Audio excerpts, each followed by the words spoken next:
Estimadas damas y caballeros, muy buenos días tengan todas y todos ustedes.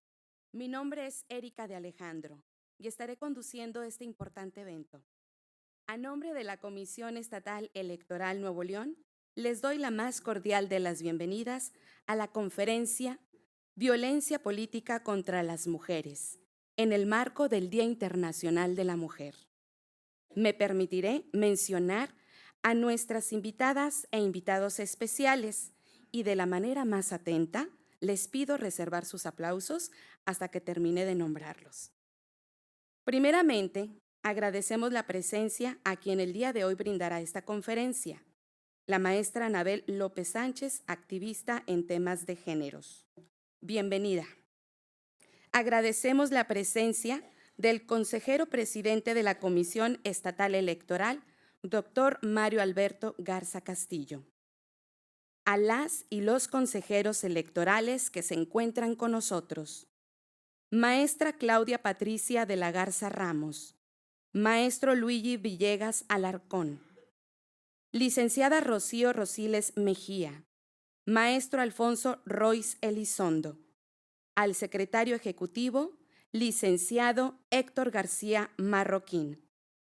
Así también saludamos de igual manera la asistencia de las y los representantes de los partidos políticos ante este organismo electoral, a las y los invitados especiales, medios de comunicación y a todos ustedes que hoy nos honran con su presencia.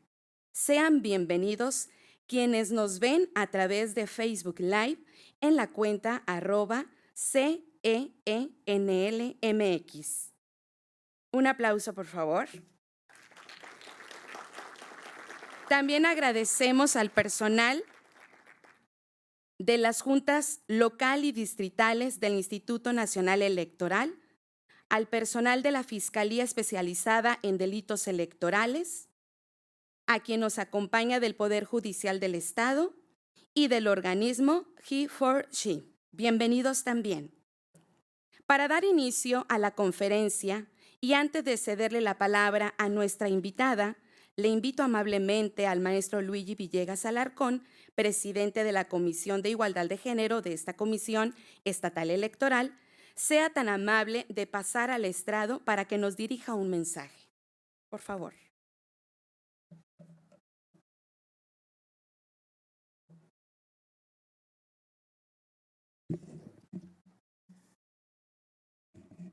Muy buenos días a todas y a todos. A nombre de mis compañeras consejeras electorales, mis compañeros consejeros electorales, les damos la más cordial bienvenida a la Comisión Estatal Electoral, donde en unos momentos más tendremos la conferencia que dictará la maestra Anabel López Sánchez, activista y especialista en materia de género, intitulada Violencia Política contra las Mujeres. La conmemoración del Día Internacional de la Mujer, que es el próximo viernes 8 de marzo, tiene como punto de partida un suceso trágico, un hecho lamentable, que fue un incendio en una fábrica de la ciudad de Nueva York, donde murieron un número significativo, un número considerable de mujeres, hasta que se formalizó dicha fecha en 1975 por la Organización de las Naciones Unidas.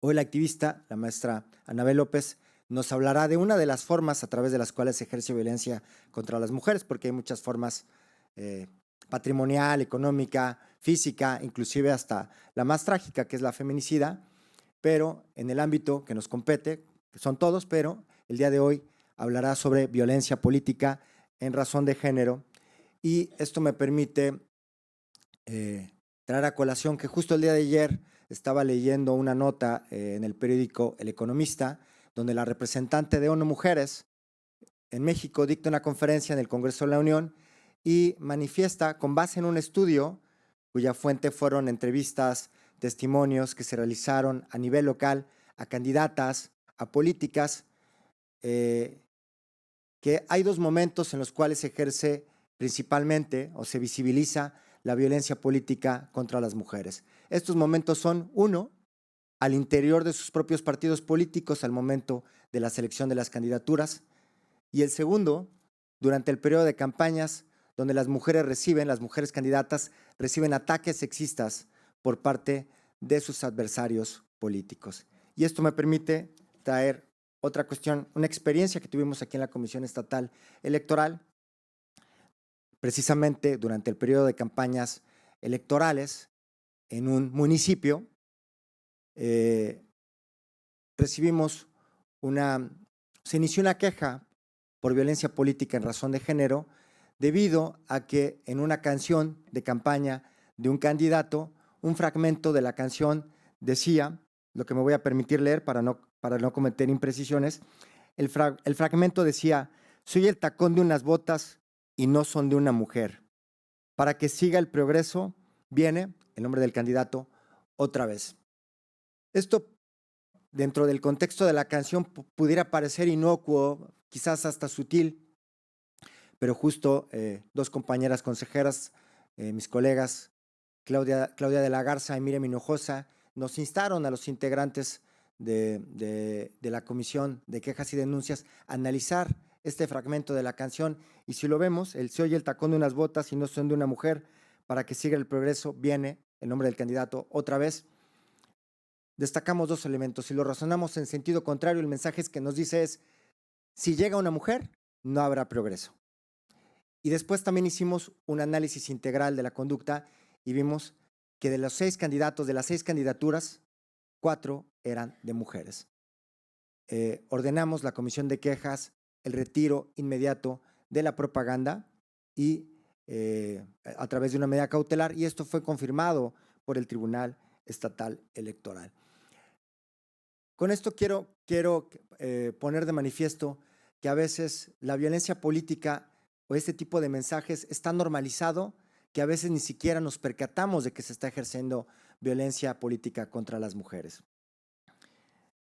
Hasta inclusive conductas tan graves como las que suceden, pensamos que las habíamos superado con lo de las Juanitas en 2009, pero cuando se le obliga a una mujer a dejar el cargo, a renunciar a una candidatura para que la asuma un hombre. Evidentemente no se puede soslayar que hemos avanzado en materia de participación política de las mujeres, pero aún hay muchísima brecha por andar. Aquí en Nuevo León, actualmente tenemos un Congreso históricamente integrado paritariamente por 21 legisladoras y 21 legisladores, y esto en gran medida por la emisión de los lineamientos que se gestaron de aquí, que se impulsaron se impulsaron desde el seno de la Comisión Estatal Electoral. Y bueno, quiero cerrar mi intervención con una pequeña reflexión. En la medida en que las mujeres participan en la política en condiciones de igualdad de oportunidades con los hombres, no solamente avanzan las mujeres en la vida pública, sino avanzamos todos como sociedad. Muchas gracias.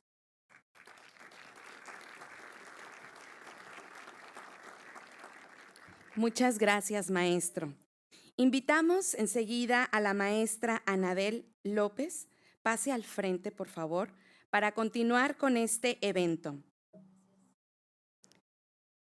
Me voy a permitir leer la semblanza de la trayectoria de la maestra Anabel López Sánchez, activista en temas de género.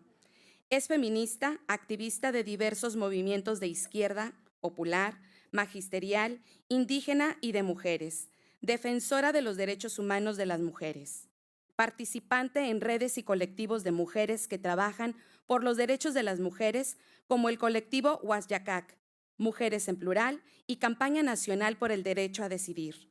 Cuenta con estudios en educación y sociología, experiencia laboral en docencia con niñez y magisterio de instituciones públicas y comunidades rurales, en investigación de ciencias sociales, así como en servicio público desde mecanismos para adelanto de las mujeres. Ha realizado trabajo de promoción de derechos indígenas, derechos de las mujeres y de los jóvenes. De diciembre del 2010 a enero del 2016, desempeñó el cargo de directora general del Instituto de la Mujer Oaxaqueña, integrante de la Asociación Civil Colectivo por la Ciudadanía de las Mujeres y de Colectiva Ciudad y Género Asociación Civil, organizaciones que trabajan en la promoción de derechos de las y los jóvenes, la participación política de las mujeres, prevención y atención de violencia desde los gobiernos municipales y el ámbito local. Participa como ponente en diversos foros del Tribunal Electoral del Poder Judicial de la Federación, del Instituto Estatal Electoral y de Participación Ciudadana en temas relacionados con paridad y derechos políticos de las mujeres. En diciembre del 2018, participó en la elaboración de la ley que crea el Instituto Nacional de los Pueblos Indígenas, que se establece dentro de las atribuciones garantizar, promover e instrumentar las medidas y acciones para el reconocimiento, respeto y ejercicio de los derechos de las mujeres indígenas y afromexicanas, así como fortalecer su participación en todos los ámbitos, reconociendo sus aportes e incorporando sus propias visiones y propuestas. En enero del 2019, acompañó a mujeres que enfrentan violencia política en Oaxaca, en el marco de la renovación de ayuntamientos. En enero del 2019, prestación de propuesta de reforma de la Ley Orgánica Municipal de Oaxaca para armonizar el principio constitucional de paridad. Actualmente es coordinadora general de Administración y Finanzas del Instituto Nacional de los Pueblos Indígenas. Un fuerte aplauso nuevamente para la maestra. Bienvenida. Adelante. Muchas gracias. Creo que voy a tener problemas con la conexión. Si alguien me puede ayudar para que no me quede sin batería. Gracias. Pues muy buenos días. Muchísimas gracias. Agradezco a la Comisión Estatal Electoral la invitación para poder compartir con todos y con todas ustedes algunas reflexiones en torno a esta realidad que bien refería el consejero Luigi. Enfrentamos las mujeres en el momento de ejercer nuestros derechos políticos, que es la violencia política por razón de género. La violencia política contra las mujeres es, como todas las violencias contra las mujeres, una expresión de la discriminación estructural, sistemática, a la que nos enfrentamos, nos hemos enfrentado históricamente y a la que nos enfrentamos todavía cotidianamente. Bien, he planteado esta reflexión denominándola justamente violencia política contra las mujeres como resultado de la discriminación sistemática. Durante varias semanas insistieron en que yo dejara mi posición. Como no cedía a sus presiones, desataron una campaña de desprestigio en mi contra en la que argumentaban que yo era una mujer que peleaba con mis hermanos, con los vecinos, que no tenía simpatía entre la gente e incluso me acusaban de bruja y estafadora. También decían que por mi culpa y mi mala fama, el partido perdería las elecciones. Este es un fragmento del testimonio de una de las mujeres que durante estos años hemos acompañado y que han enfrentado violencia política en la modalidad de ejercicio del cargo. Ella es Herminia Quirós, acaba de terminar su responsabilidad como síndica municipal en un municipio indígena oaxaqueño que se rige por partidos políticos, que se llama San Juan Colorado. Herminia Quirós, ya no traigo el fragmento de su testimonio, pero en las últimas fechas tenía que salir prácticamente escondida en un carro a ras de piso para que no la vieran si tenía que hacer gestiones. Terminó con su labor de síndica gracias a las sentencias, varias sentencias del tribunal, pero este testimonio de Herminia, bruja, estafadora, mala fama, es en distintas medidas y en distintos ámbitos un asunto común que enfrentan las mujeres que lo único que hacen es ejercer su derecho. Es, como bien decía el consejero, este spot al que hacía referencia, o bien la bruja estafadora en un municipio indígena, o bien la candidata, amante, novia. Siempre hay detrás de los calificativos o de las campañas que se desatan contra las mujeres cuando deciden ejercer sus derechos políticos razones muy profundas de discriminación, de misoginia y de sexismo. A ningún hombre lo acusan cuando es candidato de ser el marido de, ¿no? O el amante de, o que le dieron la candidatura porque anda con no sé quién. El imaginario colectivo reconoce en los hombres capacidades. Él puede ser candidato cuando quiera. Nosotras podemos ser candidatas, según el imaginario colectivo, no por nuestras capacidades, inteligencia, habilidades, sino por nuestro cuerpo, sino por nuestro sexo. ¿Se dan cuenta? Hay una diferencia abismal entre cómo se califica a las mujeres y a los hombres, y entonces casi siempre de fondo hay cosificación de nuestro cuerpo. O sea, no podemos tener capacidades, siempre es el resultado de alguien más. Pero bueno,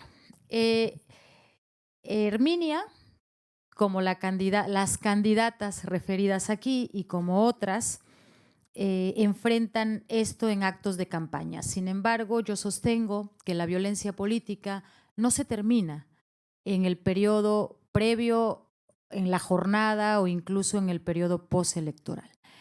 La mayor dificultad que enfrentan las mujeres para ejercer sus derechos políticos es en la modalidad de ejercicio del cargo. Y sobre eso quisiera centrar mi reflexión. La participación de las mujeres en la vida política de nuestro país ha sido y sigue siendo decisivo. Ha sido y sigue siendo decisivo en el camino hacia la democracia. Desde las activistas y promotoras del voto que en cada proceso electoral se ponen la camiseta de sus partidos para llenar las plazas en los mítines, para hablar bien de sus candidatos, para convencer al adversario, desde las académicas que aportan sus reflexiones teóricas para construir un mejor país, desde las senadoras y diputadas que han hecho de la agenda pendiente de las mujeres sus causas legislativas, desde las servidoras públicas que día a día transgreden las reglas excluyentes de instituciones públicas diseñadas por hombres y para hombres, desde las mujeres indígenas que construyen colectividades promoviendo la inclusión de las mujeres, desde las activistas y defensoras de derechos humanos que con valentía denuncian y confrontan las prácticas que violentan y discriminan a las mujeres. Con todas ellas, esta incipiente democracia tiene una enorme deuda. Deuda que el Estado debe ir saldando sin plazos ni pretextos. Aun cuando las mujeres representamos el 52% de la población de la lista nominal y del padrón electoral, nuestra participación en los espacios de representación sigue siendo deficiente. En los últimos años, los derechos políticos de las mujeres han tenido un avance sustantivo. Esto gracias a la lucha de mujeres diversas de todos los partidos políticos y de toda la sociedad y de la sociedad civil que no bajan la guardia en la exigencia de condiciones de igualdad para la participación política. La incorporación del principio de paridad en la Constitución Política en el 2014, que ustedes bien conocen, ha permitido que más mujeres participen en las contiendas electorales y que cada vez más ocupen espacios de representación. Esa reforma constitucional ha permitido que hoy tengamos en este estado un Congreso paritario y en muchos estados congresos paritarios. Tenemos un Congreso Federal paritario, en el Senado casi alcanzamos la paridad. Sin embargo, me decía el consejero que de 51 municipios en este estado, solo 10 están encabezados por mujeres. En Oaxaca, de 570, solo 60 aproximadamente están encabezados por mujeres. Y si nos vamos a revisar las cifras en cada entidad, encontraremos que en el ámbito municipal sigue habiendo una enorme brecha de desigualdad en la representación. Las cifras nos dan cuenta de que la paridad en las candidaturas no se traduce en la paridad en la representación. Hablo del nivel municipal, pero nos permite identificar algunos retos, por lo que los órganos electorales y los tribunales han ido estableciendo lineamientos y criterios cada vez más precisos para el cumplimiento de dicho principio constitucional, ya que actores y partidos políticos han mostrado distintas formas de resistencia para cumplirlo, aun cuando tienen responsabilidad constitucional. Los principales ejecutores de violencia política contra las mujeres son los propios partidos políticos. Para este proceso electoral, el proceso electoral del 2018, el INE emitió el acuerdo del Consejo General del Instituto Electoral por el que se indicaron los criterios aplicables para el registro de candidaturas a los distintos cargos de elección popular que presentaron los partidos y las coaliciones. Se establecieron, seguramente ustedes lo tienen claro, pero quiero dar cuenta de algunas acciones afirmativas que se establecieron en este lineamiento, un poco para hacer énfasis en la necesidad que tiene ir afinando los lineamientos. Primero, que la lista de representación proporcional al Senado tenía que ser encabezada por mujeres. Si no hubiera pasado esta acción afirmativa, hoy seguiríamos teniendo un Congreso mayoritariamente hombres, porque un uso y costumbre de los partidos políticos es que la lista que encabeza el Senado la lista siempre la encabezaban hombres. Esto dejó molesto a más de un líder o presidente de partido político con las mujeres. Sin embargo, la acción afirmativa establecida por el INE permitió el resultado que hoy tenemos. Estableció también que estableció el principio de paridad vertical y horizontal en las candidaturas al Senado, a las de mayoría relativa. Las listas que los partidos políticos y coaliciones debían registrar en cada entidad federativa deberían ser integradas por una fórmula de mujeres y otra de hombres. Y en la mitad de las entidades federativas se deberían registrar en primer lugar fórmulas integradas por mujeres y en la otra mitad se postularon fórmulas integradas por hombres. Esto revolucionó el procedimiento que los partidos políticos habían tenido durante la historia de los partidos políticos, porque en realidad muy pocas mujeres eran candidateadas por mayoría relativa en las fórmulas al Senado. Yo no sé aquí, pero en mi estado y en los estados más del sur, casi siempre los candidatos al Senado eran hombres. Esta acción afirmativa permitió que la fórmula se combinara, que fueran uno y una, y contribuyó también al resultado que hoy tenemos. También estableció este lineamiento que 2 de las 5 listas de representación proporcional correspondiente a cada circunscripción al Congreso tenían que ser encabezadas por mujeres. O sea que no tenían de otra los partidos. Y el resultado es lo que hoy tenemos. 28 de las 30 entidades federativas en las que hubo elecciones establecieron lineamientos de paridad para el registro de las candidaturas al Congreso y a los ayuntamientos para garantizar la paridad horizontal y vertical en los ayuntamientos. La resistencia de los partidos políticos a cumplir con el mandato constitucional de garantizar la paridad los llevó a impugnar el acuerdo. Primero el acuerdo del INE. Yo no sé cómo les fue aquí, pero en Oaxaca también nos impugnaron el acuerdo del IEPCO, del Instituto Estatal Electoral, que establecía los lineamientos de paridad. Entonces los partidos, aun cuando tienen mandato constitucional de cumplir con la paridad, a cada paso, a cada regla que se emite para garantizar este principio, lo impugnan. Sin embargo, pasaron. Los avances legislativos y de regulación cada vez más específica en materia de derechos políticos de las mujeres ha permitido que pasemos de las cuotas a este principio constitucional y que cada vez más mujeres se incorporen. En el proceso electoral pasado se estimó que hubieron 9.660 candidaturas, de las que 4.973 fueron mujeres. Sin embargo, esto aún no se traduce en igualdad de condiciones en los procesos electorales ni en igualdad en la representación. Efectivamente, la mitad de las candidaturas son mujeres, pero hay todavía un abismo enorme para tener condiciones de igualdad para la contienda y para el ejercicio del cargo. En este contexto, el ejercicio de los derechos políticos de las mujeres enfrenta diversos retos.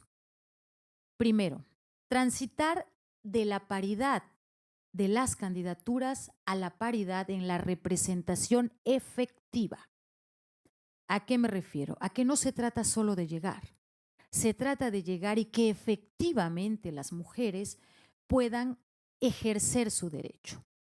Y en este caso siempre digo, yo o tú o tú o cualquier mujer que aspiramos a tener un espacio de representación, quisiéramos llegar al Senado a presidir la mesa directiva o a presidir la Junta de Coordinación Política del Congreso o a estar en la Comisión de Hacienda, en aquellos espacios que efectivamente garantizan que podemos tomar decisiones. Entonces todavía hay un abismo entre candidaturas y representación efectiva.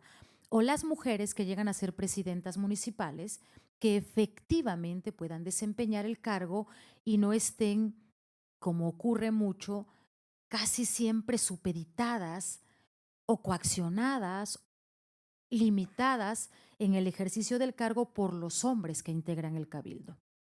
Otro reto es transformar las condiciones de desigualdad, generalmente adversas para las mujeres, para acceder a una candidatura y a la realización de la campaña. Pues yo qué les cuento, ¿verdad? Las cifras de los tiempos que tienen en medios dan cuenta de que los hombres ocupan una cantidad impresionante de medios y los hombres y las mujeres muy poquito. Y de recursos, pues, ¿qué les cuento? Casi siempre las mujeres tienen menos recursos que los hombres para sus campañas. Otro reto es que se requieren garantías para el ejercicio pleno de los cargos de representación y que efectivamente puedan tomar decisiones. Tomar decisiones, tener acceso a los recursos públicos, posibilidades de negociación, pues los espacios donde se toman las decisiones siguen siendo exclusivamente masculinos. Aun cuando estemos llegando, revisen la integración del Congreso, de las principales comisiones del Congreso aquí, por hacer un ejercicio rápido, a ver quiénes están dirigiendo, representando las comisiones más relevantes de los congresos. Siguen siendo hombres. La toma de decisiones, las negociaciones, el acceso a los recursos públicos sigue siendo masculina. Otro reto es generar condiciones de seguridad y justicia para erradicar y sancionar la violencia política contra las mujeres. Pues se ha constatado que a mayor participación política, mayor violencia política. La elaboración de ley modelo interamericana sobre violencia política contra las mujeres, diseñada por el Comité de Expertas del Mecanismo de Seguimiento de la Convención Belén do Pará en 2017, deriva justamente de la presencia de la violencia política en los países que conforman la Organización de los Estados Americanos. Con esta ley modelo, el comité reconoce que la violencia política que se ejerce contra las mujeres constituye una grave violación de los derechos humanos de las mujeres y es una amenaza principal para la democracia. La violencia política por razones de género impide que las mujeres contribuyan a la toma de decisiones que afectan a sus vidas y se benefician de este proceso al restringir sus opciones y limitar su capacidad para influir en la vida pública. Y efectivamente, la violencia política tiene por fin limitar el ejercicio de nuestros derechos y que podamos incidir en la vida pública. Pocos países cuentan con una legislación orientada a prevenir y erradicar la violencia política contra las mujeres. Una ley marco, digamos. Solo Bolivia, El Salvador y Argentina. En México se carece de un marco legal a nivel nacional para prevenir, sancionar y erradicar la violencia política contra las mujeres. En el Senado, en el 2017, si tuvieron conocimiento, en el 2017 fue aprobado un dictamen que incluía modificaciones a la Ley General de Acceso de las Mujeres a una Vida Libre de Violencia, a la Ley General de Instituciones y Procedimientos Electorales, a la Ley General de Partidos Políticos, a la Ley General en materia de delitos electorales y a la Ley General de Sistemas de Medios de Impugnación.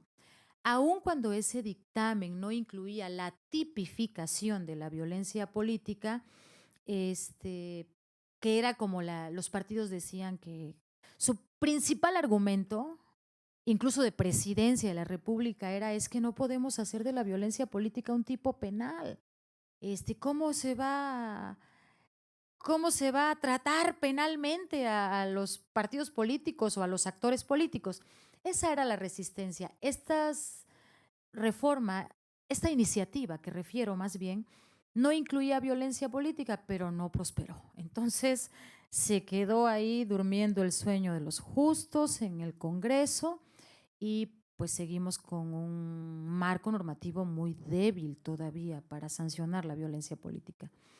La única herramienta con que contamos en este país pues son los protocolos. El protocolo para la atención de la violencia contra las mujeres en razón de género, que establece las responsabilidades de las instituciones como el INE, como el Tribunal, la Fiscalía Especializada, la Subsecretaría de Derechos Humanos, la Comisión Ejecutiva de Atención a Víctimas, la Secretaría de Gobernación, en fin, el Instituto Nacional de las Mujeres y otras instituciones. Este protocolo ha sido base para que los tribunales locales sustenten sentencias en los que las mujeres refieren haber vivido violencia política.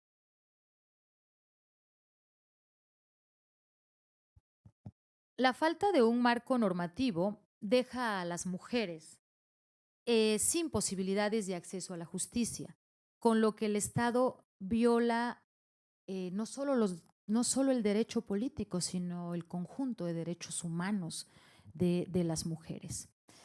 Y bien, ¿cómo se manifiesta la violencia política contra las mujeres? No es posible hablar de violencia política contra las mujeres fuera del contexto general de discriminación, que es a lo que me refería al principio.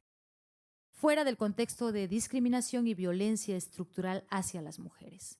La violencia política, como otros tipos de violencia, están sustentados en las relaciones de poder entre hombres y mujeres y en el que ellos son quienes usan la violencia como herramienta para perpetuar sus posiciones de privilegio y donde las sustituciones están diseñadas para mantener las relaciones de subordinación. Quiero insistir en esto. Cuando se refiere, tenemos que tener claridad que la violencia política es ejercicio del poder.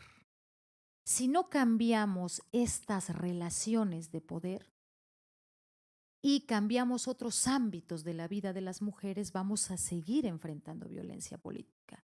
Quiero irme a un ejemplo concreto. En ese mismo municipio de Herminia, de San Juan, Colorado, ella era del PRI, su partido con el que había ganado era el PRI y era el presidente municipal del PRI quien la estuvo violentando hasta el final, nunca le permitió ejercer el cargo. En ese mismo municipio, en la elección del 2018, el PRD gana. Pero nadie se enteró nunca en el pueblo que formalmente el registro de la candidatura había sido para la esposa del candidato. O sea, es un poco esquizofrénico. Él era el candidato natural, ¿no? De ese país. Ya ven que ellos son candidatos naturales, ¿no? Nacen siendo candidatos, ¿no? Él era el candidato natural del pueblo y entonces del municipio, pero le dice su partido cuando el instituto le regresa o no cumples con la paridad, se lo regresa y le dicen te toca poner mujer. Pues pongo a mi mujer, ¿no? Simple y literal. Formalmente en la planilla aparecía su esposa. Y la esposa inmediatamente dijo que renunciaba. Ahí hay una relación de poder, ¿no? O sea, es el marido ejerciendo poder, le dijo, te voy a anotar. ¿Quién sabe si le dijo, pues, no? ¿Quién sabe si le dijo que la iba a anotar, pues, no? Entonces, estas relaciones de poder cotidianas tienen un impacto fundamental en este ejercicio de la violencia política. Otro ejemplo concreto es en un municipio de la Mixteca, la misma historia, en este caso era el PAN. Sí, el PAN, creo, no me acuerdo, pero pues da lo mismo cual sea, el comportamiento es lo mismo, ¿no? Le dijeron, te toca poner mujer, y entonces los partidos políticos pues le dicen al municipio más chiquito que no le representa ni votos ni dinero, le dicen pon mujer, y entonces puso a su cuñada, literal, a su cuñada, la hermana de su esposa. Y entonces ella, por acá le dan la constancia de mayoría y por acá firma un documento de renuncia. Es ejercicio de poder, ¿no? Y eso es muy común. Pues bien,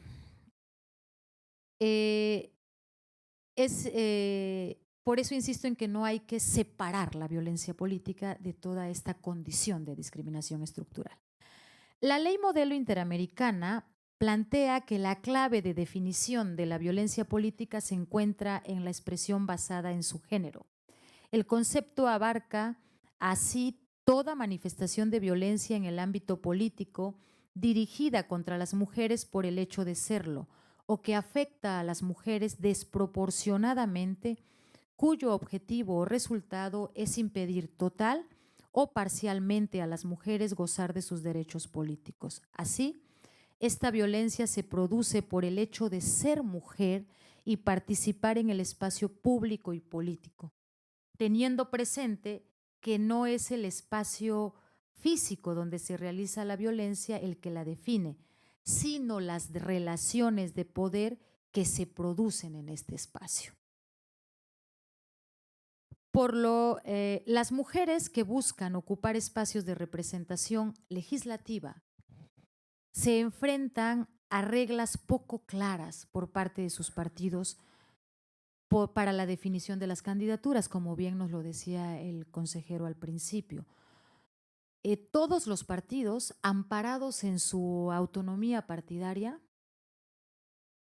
aquí hay líderes de partidos políticos, no me vayan a aventar piedras, por favor, pero hay que revisar la vida interna de los partidos. Todos los partidos, amparados en su autonomía partidaria, dejan a última hora la definición de los distritos en los que habrá mujeres, y generalmente es el resultado de negociaciones en los que ellas no participan, la definición de los partidos. Así las mujeres llegan tarde a la contienda, además de que se les son asignados menos recursos que los hombres. No hay un criterio, o sea, los partidos políticos les dicen los órganos electorales, tienes que poner mitad mujeres y mitad hombres. Y ellos agarran su carrera de negociación, ¿no? Yo creo que funciona igual en todos lados, los líderes de los partidos, la comisión de candidaturas, que finalmente siguen siendo hombres, definen hasta el final, ya cuando el instituto los está casi obligando, definen en qué distritos van a poner mujeres. Y entonces ellas no participan de esta definición y siempre están en una incertidumbre previa. No saben si van a ser candidatas. Y yo digo que los hombres también están en la incertidumbre. La diferencia radica es que como ellos están donde se define la candidatura, ellos sí pueden decir qué mujer va. Las mujeres no están donde se definen las candidaturas, entonces no pueden opinar. Pero, bueno, donde mayores expresiones de violencia se registran es en el ámbito municipal. En Oaxaca tenemos suficientes ejemplos que dan cuenta de la sistematicidad de los actos de violencia por parte de actores políticos locales, de partidos políticos e incluso de las instituciones. En los últimos procesos electorales se han organizado bajo criterios de paridad horizontal y vertical. Tenemos 570 municipios en Oaxaca, 153 se rigen por partidos políticos, los 417 restantes se rigen por sistemas normativos indígenas. Pues bien, en este contexto, las mujeres se enfrentan a una serie de obstáculos que limita el ejercicio de sus derechos políticos. ¿Cómo? Las mujeres para los ayuntamientos son registradas en último momento para cumplir con la paridad, es decir, llegan tarde a la contienda electoral, incluso una vez iniciadas las campañas y sin recursos. Yo puedo dar fe de varias mujeres que a última hora, recuerdo Juanita, literal, se llamaba Juanita, no es porque ella fuera una Juanita, le dice su partido, es que vas a ser la candidata. Y le digo, pero vas a perder. O sea, como ¿por qué vas a ir ahorita si vas a perder? No, pues es que me está mandando el partido. Ya cuando habían empezado las campañas, ya cuando el instituto los va obligando, empezado las campañas, las actividades, pues entonces ellas llegan, porque otra vez los partidos definen al final con qué municipios cumplen el principio, la paridad. Los partidos políticos también dejan a último momento el cumplimiento de la paridad y casi todos lo hicieron en Oaxaca, no sé aquí, habría que revisar, lo hicieron con municipios pequeños, es decir, en aquellos municipios que no les significaban ni un número relevante de votos ni de presupuestos. Si revisáramos detenidamente, veremos que las coaliciones presentaron candidaturas en municipios pequeños y que fueron puestas ahí en lugar del candidato natural, quien debió pasarse al segundo lugar de la planilla.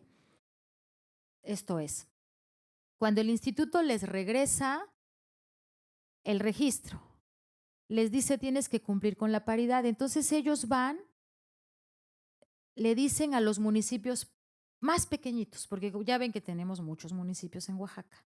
Le dicen, aquí en este municipio que es San Juan Bautista Lo de Soto, que tiene 3,000 en la lista nominal, ¿no? 3,000 votantes, ahí vamos a poner una mujer, no en Pinotepa Nacional que tiene 50,000, ¿no? O no en otros municipios grandes que tienen más. Entonces eso ha sido una práctica en Guerrero y en Oaxaca y en Chiapas muy recurrente. Cumplen al final y cumplen con aquellos municipios que no les representan ni recursos ni votos.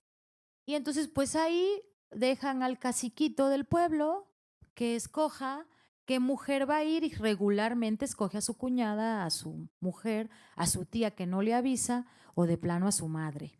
Entonces es un actuar desde mi punto de vista de los partidos políticos. Otra dificultad es que una vez que las mujeres ganan las presidencias municipales, muchas enfrentan distintas formas de presión y violencia política para renunciar al cargo y suban los hombres que van en la segunda posición de la planilla. El caso de Samantha Caballero Melo, presidenta municipal de San Juan Bautista Lo de Soto, Irma Aguilar Raimundo, Lucía Piedad, en Guerrero, en Chiapas, incluso en Jalisco, se habían presentado algunos casos de mujeres que fueron colocadas, como dicen ellas, de relleno en el primer lugar de la planilla y una vez que ganan, el señor que era el candidato otra vez natural, se acomoda en el segundo lugar y cuando ganan empiezan a vivir violencia para ellas, a presionarlas para que renuncien al cargo. Esto es muy, pero muy común.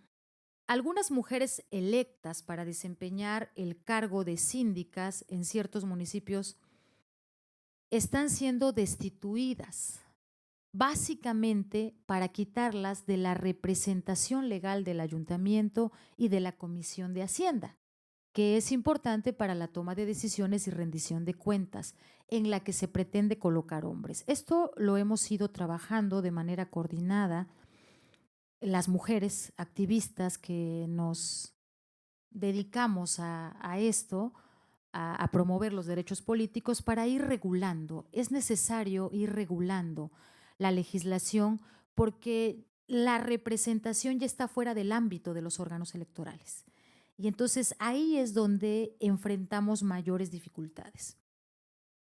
Quitar a las síndicas, ojo, hay que revisar qué ocurre por acá, pero quitar a las síndicas es una práctica sistemática.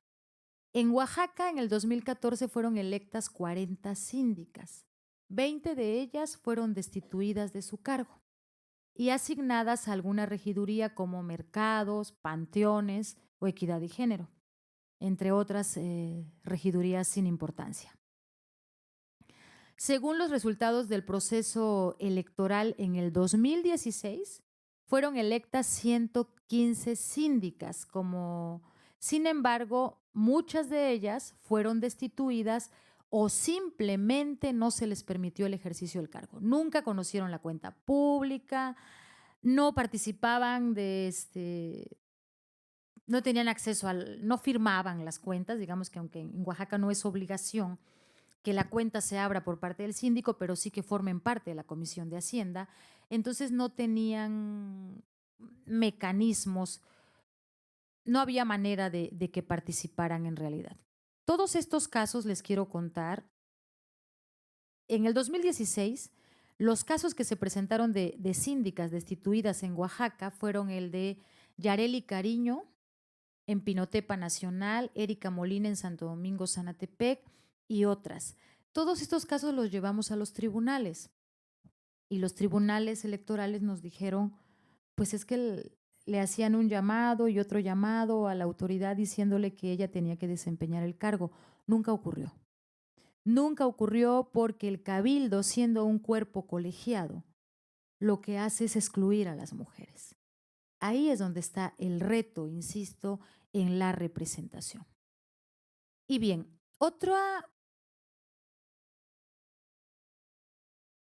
derivado de las denuncias hechas por varias mujeres, impulsamos en Oaxaca, en la Ley de Instituciones y Procedimientos Electorales que se aprobó en el 2017, que estableciera en el artículo 24 que los ayuntamientos se integran por la sindicatura o por 2 sindicaturas y que este lugar corresponderá a quien ocupe el segundo o tercer lugar cuando sean electos 2 síndicos. ¿Por qué quiero hacer referencia a esto? Porque es bien importante llevar la paridad constitucional a las leyes secundarias.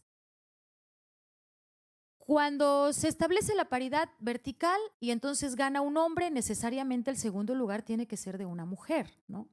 Y en este país el segundo lugar es la sindicatura, ¿o aquí no?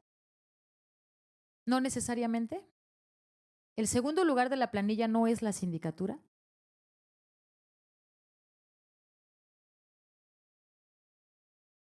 ¿Perdón? Primer regidor.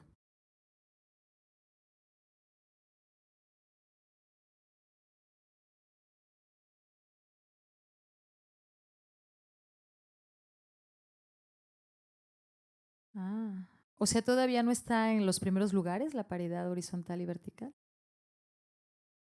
Y el síndico no. Y el síndico quedó fuera. Bueno, tenemos todavía mucho que hacer, porque efectivamente en este país, no solo en Oaxaca, el poder municipal, aun cuando se dice que es un cuerpo colegiado, tiene 2 representaciones. La representación legal, que es la sindicatura, y la representación administrativa, que es la presidencia.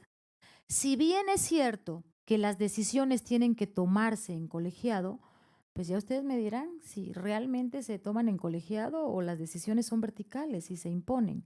Por eso es tan importante que podamos ir ocupando esos lugares de decisión efectiva. En Oaxaca lo que hicimos es, en la ley electoral, definir ¿quién iba a ser el síndico? O sea, necesariamente aclarar que quien iba en el primer lugar no se podía mover y tenía que ser el presidente, pero quien iba en el segundo lugar necesariamente tenía que ocupar la sindicatura, porque esa era la trampa para las mujeres. Como la ley no lo decía explícito, entonces cual más agarraba en la primera sesión de cabildo y decía: la señora se va de regidora de panteones y va a subir el señor a ser el síndico, aunque vaya en el quinto lugar de la planilla, ¿no? Cual más, literal, cual más. Amparados en ese vacío o en esa mala interpretación. Amarramos primero la ley electoral, ¿no? Entonces ya como que le pensaron un poco en esta última elección, en la del 2018, pero ahora les voy a contar enseguida cuál es la nueva trampa que nos pusieron los partidos políticos. Pues bien, las mujeres, sin duda la reforma esta a la que me refiero, tuvo un avance para garantizar que las síndicas no fueran removidas de sus cargos. Las mujeres, sin embargo, vivieron agresiones y violencia política por razón de género, como hostigamiento sexual, amenazas de atentar contra la vida de sus hijos e hijas, campañas de difamación y desprestigio con lenguaje sexista y machista, agresiones físicas y verbales. La asignación, también enfrentaron la asignación de cargos al interior de los ayuntamientos que reproducen los estereotipos de género, como salud, educación, higiene. Les voy a contar esto. En sistemas normativos indígenas se estableció la obligación en Oaxaca de que ya tenía que haber mujeres en los cabildos, ¿no? Y es muy diverso. Los sistemas normativos indígenas de Oaxaca son muy diversos. Hay algunos donde las mujeres efectivamente ni les importa participar porque ya bastante carga tienen con su casa como para ir a hacerse cargo del municipio, porque es literal un cargo, no tienen dieta, no tienen nada, es un cargo. Entonces las mujeres dicen, pues yo no quiero. Pero en esta obligación,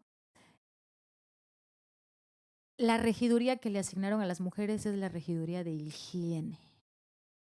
En la Mixteca, eso fue en la Sierra Norte, y en la Mixteca la de panteones. Le digo, no, bueno, o sea, es una cosa de reproducción de estereotipos al interior de los ayuntamientos, pero eso no es muy distinto en partidos políticos. También a las mujeres en partidos políticos les van asignando regidurías como de desarrollo o luego las de representación proporcional. No sé si ya se dieron cuenta, pero se pone de moda que a los de RP les dan la de género o la de ecología. O sea, es como este asunto de reproducir estereotipos. No son incorporadas en cargos en los que puedan incidir en la utilización del presupuesto, aun cuando legalmente el cabildo tendría que funcionar como un cuerpo colegiado, en el que todas las decisiones son aprobadas por acuerdos de cabildo. En la práctica, la decisión se centra en la figura del presidente municipal o en la comisión de Hacienda. Y es en esos espacios donde aún no se alcanza la paridad. Es común que los partidos busquen burlar los lineamientos para no cumplir con el principio de paridad, como ocurrió en Oaxaca con las 17 falsas candidaturas trans. ¿Sí recuerdan ese hecho?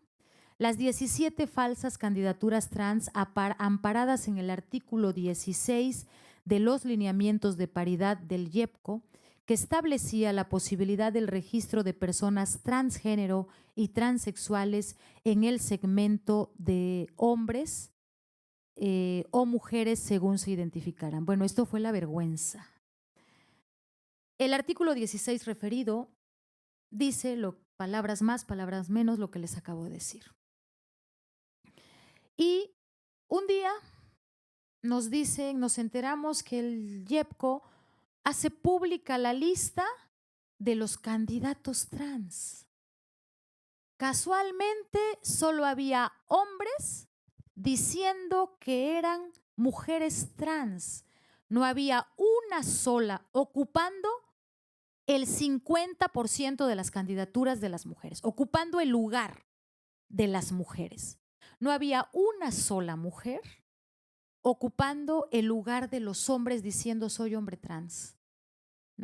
Eso en realidad para mí fue lo máximo que podían hacer los partidos políticos.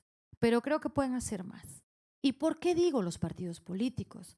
Porque ellos son los responsables del registro. Porque ellos son los responsables del registro ante los órganos electorales. Brevemente les cuento que nos dimos a la tarea de indagar quiénes eran los candidatos trans. Solo 2 de esos 17 eran efectivamente transgénero. Solo 2. No, perdón, eran 19. De los 19, solo 2 eran transgénero. Entonces identificamos 17. Es más, de esos 17, 3 iban por la reelección, venían de ser presidentes municipales, hombres, y se registraron como candidatas, ¿no? Diciendo que eran mujeres. Y entonces mandaron una carta, pues como el lineamiento era así de abierto, de pues adscripción, autoadscripción, pues nada más hicieron yo me manifiesto que soy mujer trans y pero hubo uno que dijo, pero no le digan a nadie, porque así decía la carta, pero no lo comenten porque en mi pueblo eso está muy reprimido, no tenía vergüenza, venía de ser presidente municipal. Entonces en realidad es inimaginable. Lo pongo como el ejemplo más burdo porque fue real. Tuvimos que llegar a la sala superior, pues, ¿no? Para exigir, las mujeres fuimos a la sala superior, porque estaban ocupando nuestros lugares, los lugares de las mujeres. Estaban usurpando el lugar de personas trans que efectivamente tienen derecho a ocupar candidaturas y estaban burlándose del principio constitucional de paridad al no cumplir. En fin. Estoy muy descontenta con la sentencia de la Sala Superior porque la Sala Regional Jalapa había dicho se les retira las candidaturas, sin embargo la Sala Superior les regresa la candidatura a algunos, a todos casi, algunos que habían dicho inicialmente que eran trans, les regresó la candidatura. Y a otros que mintieron, nomás los sancionó un poquito, pasándolos al segundo lugar de la planilla. ¿Cuáles creen ustedes que iba a ser el escenario? El escenario en el que un hombre miente, un partido político, un señor miente diciendo que es trans y que el tribunal venga y le diga, sí mentiste, pero nada más te voy a pasar al segundo lugar de la planilla y esa planilla gana. ¿Cuál sería el resultado? Lo que ocurrió en Teoposco, ganó la planilla del falso trans en el segundo lugar y empezó a armarle un borlote a la señora y una amenaza impresionante para que la señora se desistiera del cargo, para que dejara la presidencia. Es más, empezó a argumentar que la asamblea, que una cantidad de mentiras y a violentar a la señora para que él subiera el falso trans. Es decir, no tienen límites para burlar el principio de paridad y para ponernos trampas. Así que si se va a regular en este estado las candidaturas trans, yo creo que mínimamente, yo estoy de acuerdo, hay que abrir espacios de participación política, pero mínimamente hay que pedir adscripción calificada como lo están haciendo con pueblos indígenas. ¿Cómo es posible que a las candidaturas indígenas el tribunal sí les pida adscripción calificada y a los falsos trans les diga, pues yo hoy soy Anabel, mañana voy a ser Pedro y me voy a registrar en el lugar de Pedro? Entonces mi invitación a todas las mujeres de los partidos es, si hay lineamientos, pues vamos a decir que somos hombres y se acabó, ¿no? O sea, es lo absurdo de lo absurdo. Hay que regular con precisión. Bien. Para transformar estas prácticas y avanzar en el ejercicio pleno de los derechos políticos de las mujeres, es necesario que las instituciones electorales establezcan reglas claras para la realización de los procesos electorales, que garanticen que los partidos no envíen a las mujeres a los municipios que no significan ni votos ni recursos al amparo de los poderes caciquiles locales, que las candidaturas de mujeres sean definidas con suficiente anticipación y que ellas no lleguen para que ellas no lleguen tarde a la contienda. Que el gobierno del Estado, los gobiernos de los estados, eliminen o regulen los procesos. En Oaxaca hay un proceso de acreditación, aquí no sé si funciona, unos procesos de acreditación que les da la posibilidad de mover a la gente de las planillas. Resulta que el resultado electoral no vale. Yo digo, ¿cómo es posible? Si ya votaron, ¿por qué algunas reglas en los estados permiten mover a las mujeres de los cargos? También se requiere que los partidos políticos allanen el camino a las mujeres y pongan un límite a los obstáculos que ellos mismos inventan para no cumplir con la ley. No basta con incluir la paridad en los estatutos, es necesario que generen condiciones para que ellas desempeñen efectivamente los cargos. Que el 3% del presupuesto para la formación de liderazgos de mujeres sea utilizado para eso, que incluya como un criterio prioritario la definición del género para las candidaturas con suficiente anticipación y no ocupen a las mujeres como emergentes o como rellenos. También es necesario que establezcan sanciones para quienes ejercen violencia política contra las mujeres.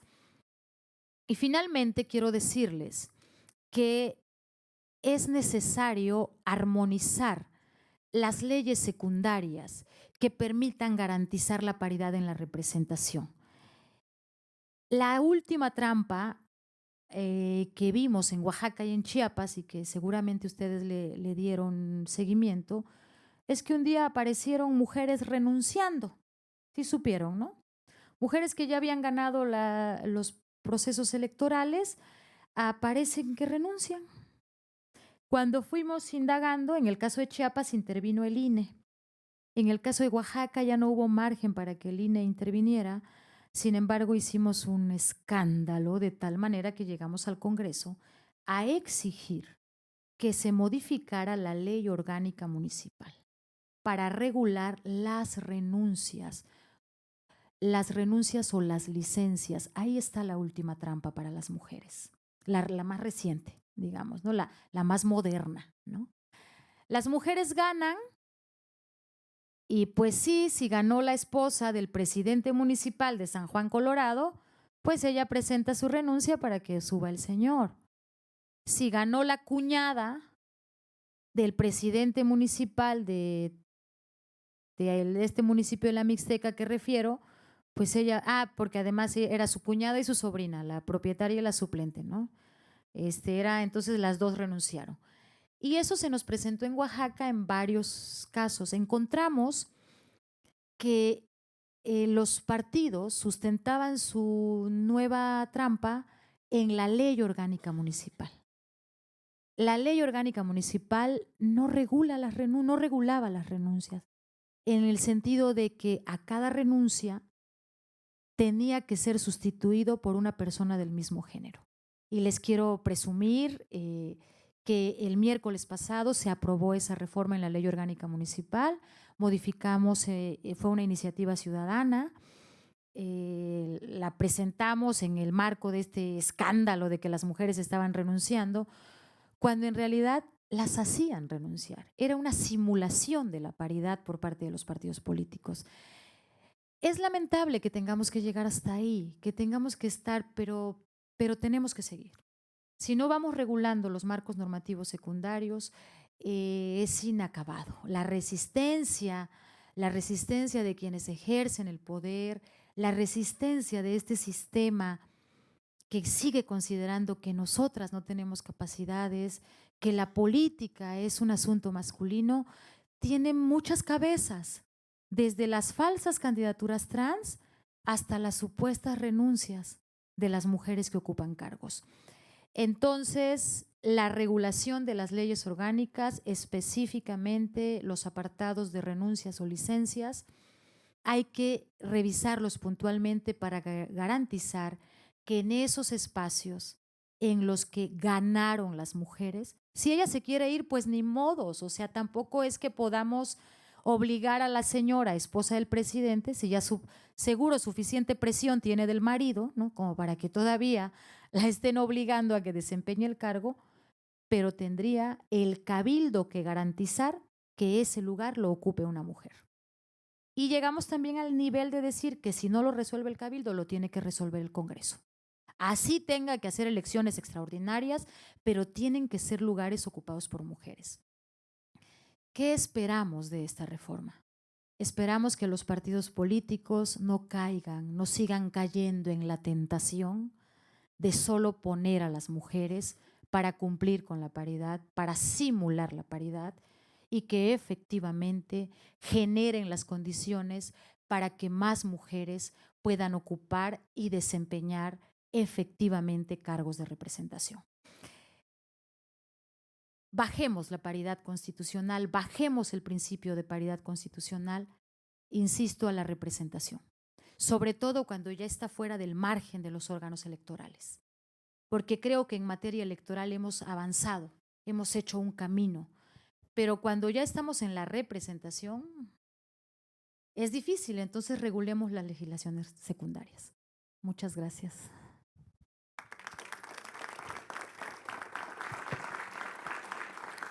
Muchas gracias. Gracias a la maestra Anabel por sus grandes aportaciones.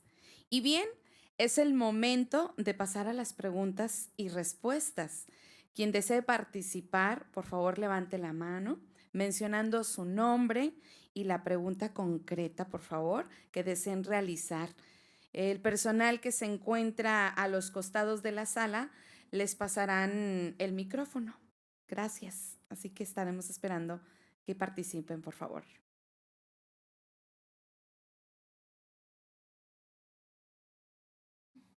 Fueron muchísimas aportaciones. Es nuestra oportunidad o de interactuar algo con la maestra.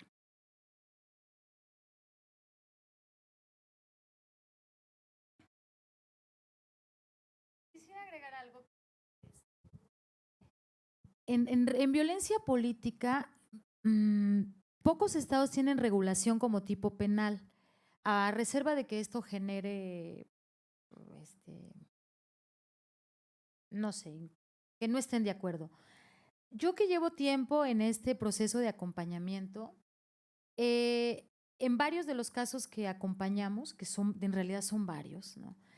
Los tribunales han establecido con claridad que las mujeres viven violencia política, pero no hay manera de hacer valer las sentencias.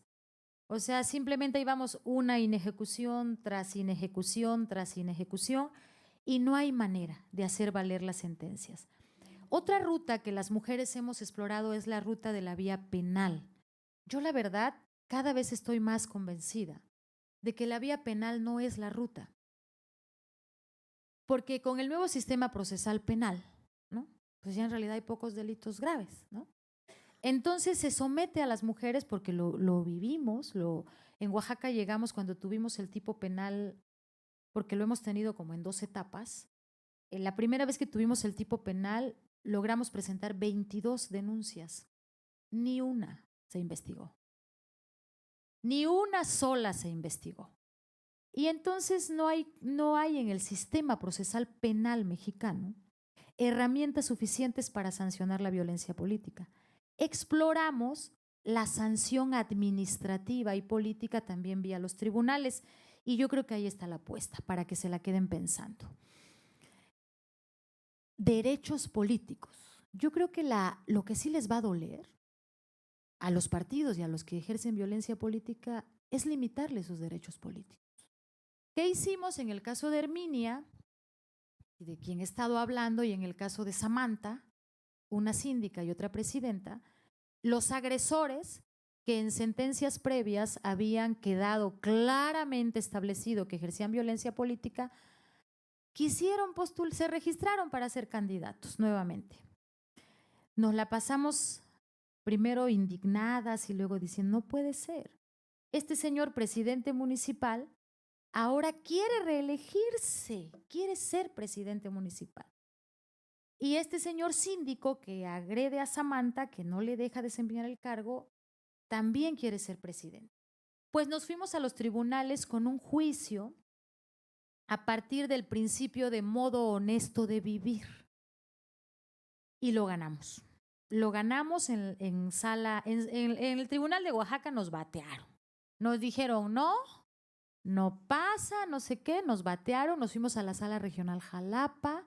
En Jalapa nos dieron la razón porque presentamos pruebas, presentamos las sentencias del mismo tribunal que nos había bateado la sentencia de la Sala Jalapa y como habíamos llegado hasta la Sala Superior, la sentencia de la Sala Superior, todas las quejas en derechos humanos, todo el peregrinar que pasamos las mujeres cuando andamos en este camino.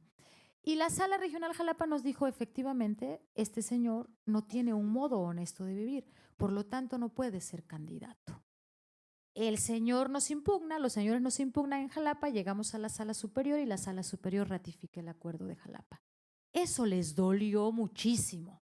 Yo creo que esa es la ruta. Lo digo a partir de esta experiencia. O sea, nosotras acompañamos ese proceso y creemos que las sanciones tienen que ser pues políticas, administrativas, en fin.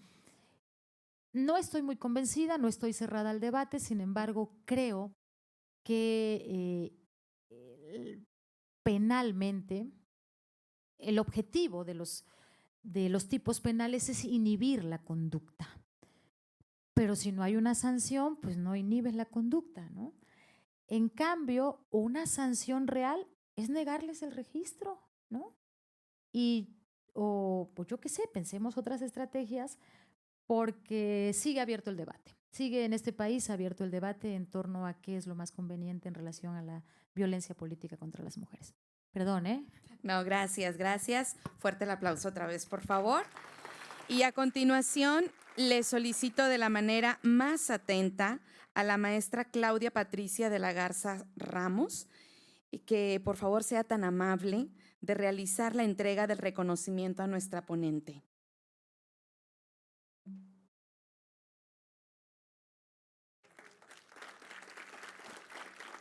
Y antes de concluir este evento, se les invita a permanecer en sus lugares, por favor. Y le pido amablemente al licenciado Héctor García Marroquín, pase por favor al podio para que nos brinde unas palabras.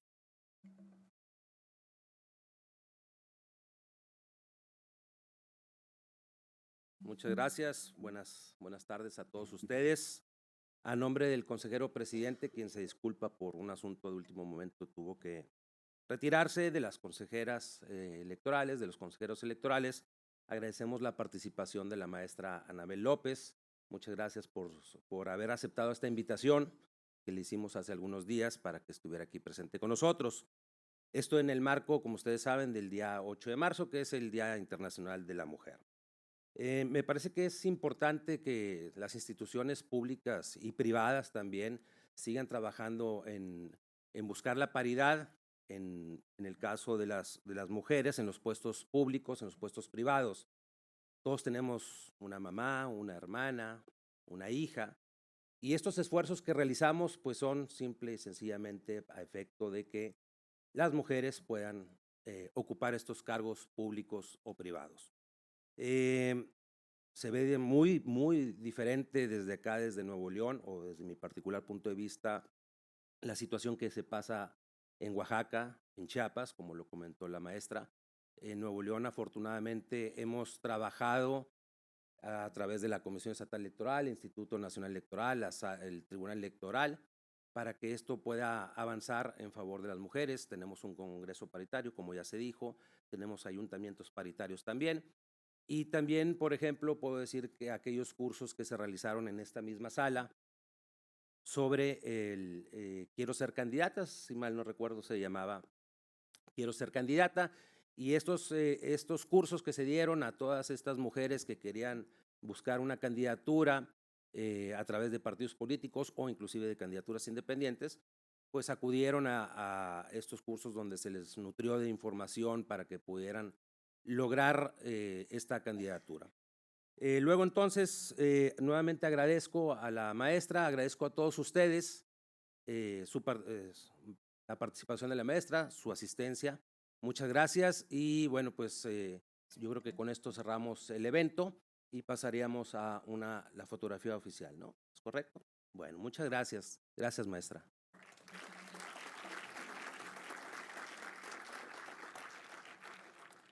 Así es, muchas gracias. Ahora invitamos a las consejeras y al consejero electorales, también al secretario ejecutivo y autoridades presentes, pasar por favor al estrado para tomar una fotografía.